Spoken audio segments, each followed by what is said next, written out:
Hakika Simba washindwe wenyewe katika msimu huu kwenda katika hatua ya makundi ligi ya mabingwa barani Afrika.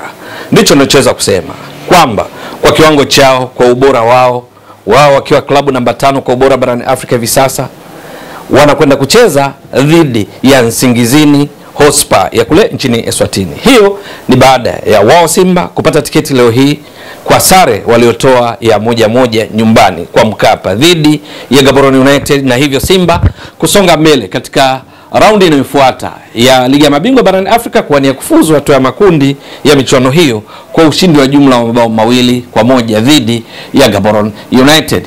Inafahamika vizuri, awali Simba ilishinda kwa bao 1-0 wiki iliyopita kule nchini Botswana wakati Gaborone United wakiwa nyumbani. Lakini leo hii Simba wakacheza kikubwa sana, wakapata sare ya 1-1 katika mechi ambayo kwa wale wapenzi wa kuona soka sambusa, soka biriani halikuwepo, kwa sababu Gaborone United walitoa ushindani wa kutosha.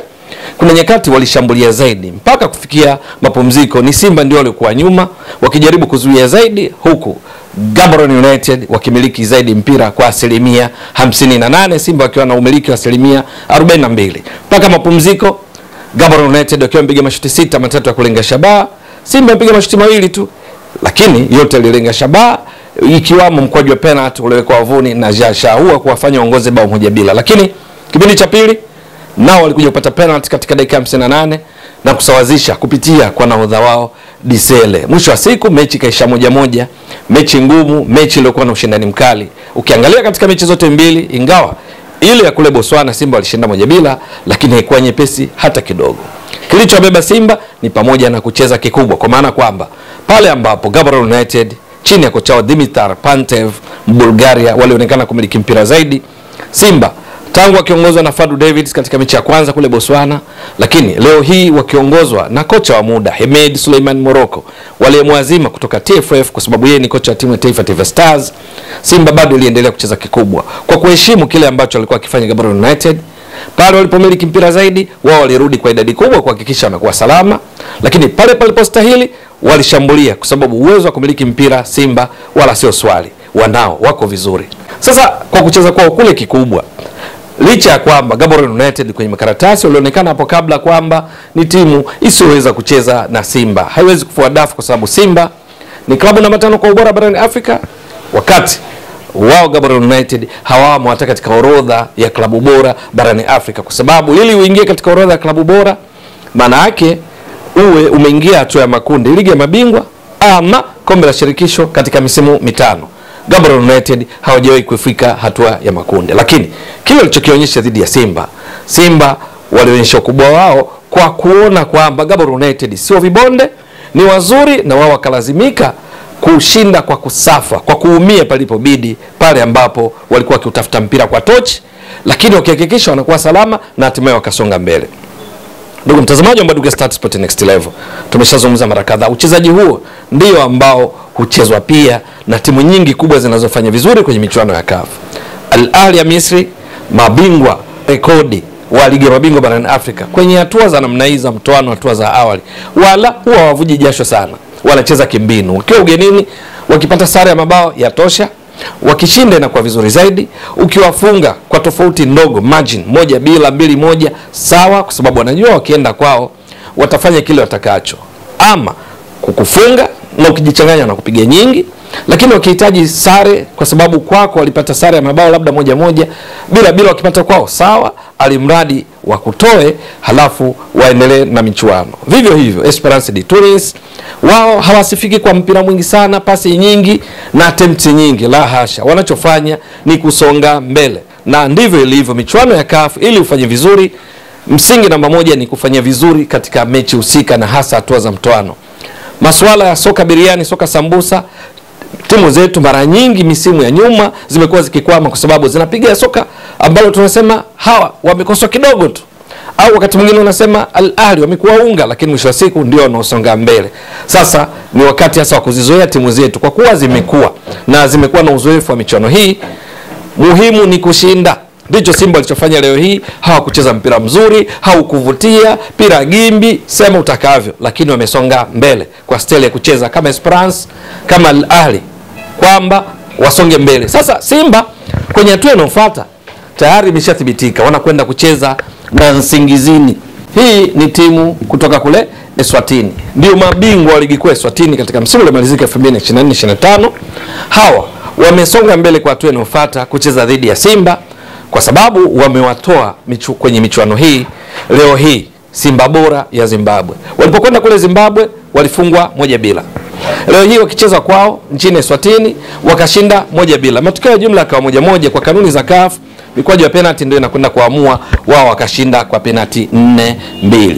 Sasa hawa mabwana chini ya kocha wao Mandla Davids, wao mfumo wao mara nyingi huwa ni baada ya golikipa ni 4-4-2, mfumo mama.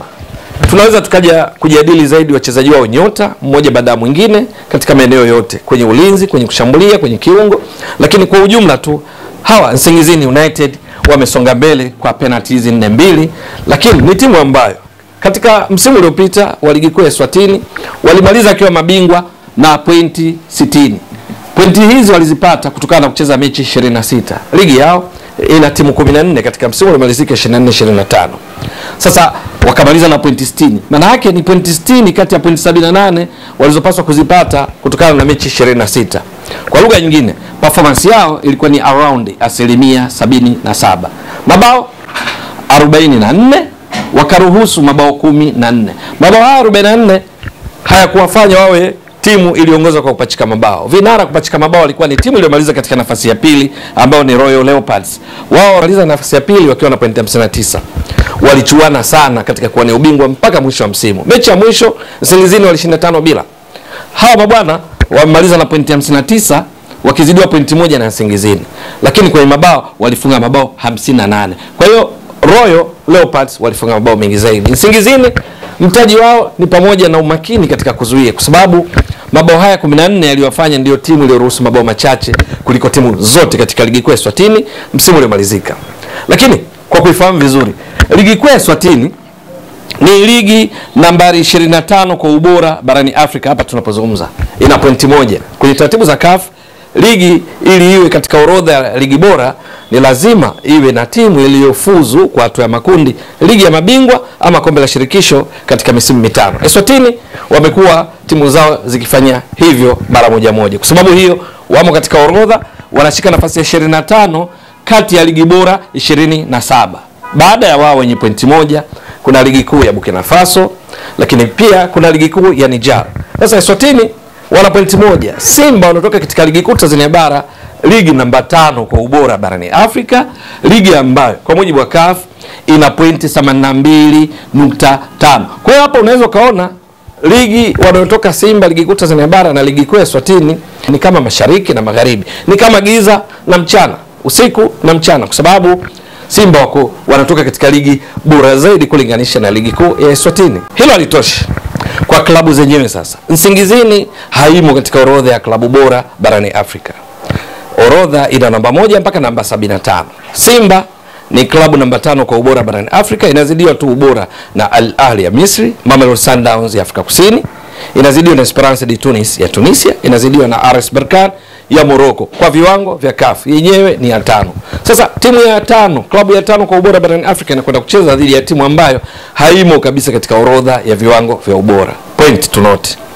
Viwango hivi vya ubora ni kutokana na kile ambacho klabu zimefanya katika misimu iliyopita, misimu mitano pamoja na msimu husika.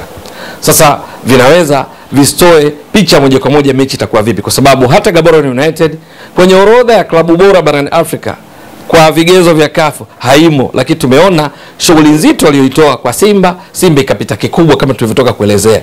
Haikucheza mpira mzuri, haikupiga pira sambusa, pira biriani, ikacheza alimradi songe mbele kama wanaofanya wakubwa wengine, na ndicho alichokifanya. Nsingizini nao wana sifa kama Gaborone United, juu ya viwango vya ubora hawamo. Lakini jambo lingine kwa kukumbushia, msimu uliopita 2024-2025 hawa Nsingizini Hotspur waliwakilisha Eswatini katika michuano ya kombe la shirikisho barani Afrika CAF. Kwenye safari yao mwanzoni kabisa wakatolewa, walikutana na Stellenbosch ya Afrika Kusini. Walipokutana mechi ya kwanza iliyochezwa kwao kule Eswatini walipigwa 3-0. Mechi ya pili kule Afrika Kusini wakapigwa 5-0. Kwa ujumla kwenye mechi mbili walitolewa kwa kipigo cha 8-0 dhidi ya Stellenbosch. Ile Stellenbosch ndiyo ambayo ilikutana na Simba katika hatua ya nusu finali ya michuano ya kombe la shirikisho barani Afrika msimu uliomalizika 2024-25, ambao tunakumbuka vizuri Simba wakicheza nyumbani kwenye uwanja wa New Amani Complex, Simba walishinda 1-0. Lakini kwenye mechi ya marudiano kule Afrika Kusini, mechi ilisha 0-0, Simba wakasonga mbele kwenda finali kwa ushindi wa jumla wa 1-0. Sasa wale ambao walifungwa na Simba 1-0 kwa mechi mbili, Stellenbosch kwenye safari yao mwanzoni kabisa walivuka kwa kuwatoa hawa Nsingizini Hotspur kwa 8-0. Hii nayo inaleta picha ya matumaini. Lakini pia Simba katika ligi kuu bora namba 5 barani Afrika, ligi kuu Tanzania bara nilotoka kuelezea, Simba wamemaliza ya pili msimu uliomalizika wakiwa na pointi 78 kati ya pointi 90 zitokanazo na mechi 30. Maana ligi kuu Tanzania bara ina timu 16. Katika pointi 90 maana performance ya Simba ilikuwa ni around 87%. Ilhali Nsingizini United tumetoka kuonyesha performance yao ni around 77%. Kwa hiyo kuna vigezo vingi vya Simba kwamba iko juu zaidi katika maeneo mengi kwenye makaratasi kulinganisha na Nsingizini Hotspur. Sasa tutakuja kujadili zaidi wachezaji wao, lakini kwa ufupi, kwa namna ilivyo Simba iliyocheza kikubwa chini ya kocha Ahmed Suleiman Morocco katika mechi ya kwanza na Fadu Davids, Simba ndio wachezaji bora zaidi kulinganisha na Nsingizini Hotspur. Goalkeeper Musa Pimpin Kamara, beki Shomari Kapombe, beki kijana Anthony Mbligo ameonyesha kiwango bora sana katika mechi ya leo hii, kwa mfano dhidi ya Gaborone United. Eneo la kati kina Roshan Derok, lakini eneo la ushambuliaji kina Jonathan Soa, Elimpanzo Kibisawala, Morris Abraham, katikati kina Yusuf Kagoma, akina Alassane Maudo Kante, kwa ujumla wake kina Jasha Ahua, Kibu Dennis Prosper. Simba ina materials, ina wachezaji wanaonekana kuwa bora zaidi kwenye makaratasi kulinganisha na Nsingizini Hotspur ambao nao ina nyota wao. Tumeshasema tutawajadili kina Mtetwa kuona namna gani Simba inaweza kukabiliana nao na kufanikisha kile kinachoonekana kwenye makaratasi kwamba matokeo ya jumla Simba itashinda na kwenda hatua ya makundi. Ikumbukwe kwenye rekodi zake Simba tangu msimu wa 2018 2019 inapoingia kwenye michuano ya CAF, break ya kwanza huwa ni robo finali, kwa maana ile ya chini kabisa. Lakini kwa juu msimu uliomalizika imefika finali ya kombe la shirikisho barani Afrika CAF.